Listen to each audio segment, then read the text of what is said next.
Morning sir, I am Christian Ibucas from BSMT3 Elnat. Countermeasures to flooding are actions taken to prevent or minimize water ingress and maintain a ship stability.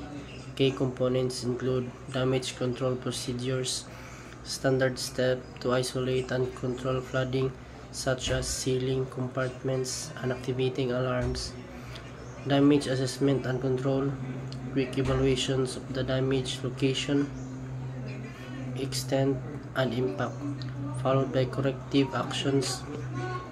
Watertight door and hatch closure ensures compartments remain sealed to prevent water spread. Dewatering operations, use of pumps and portable equipment to remove water from flooded spaces. Damage control arrangements, tools, kits, and plans kept ready to respond quickly to flooding emergencies.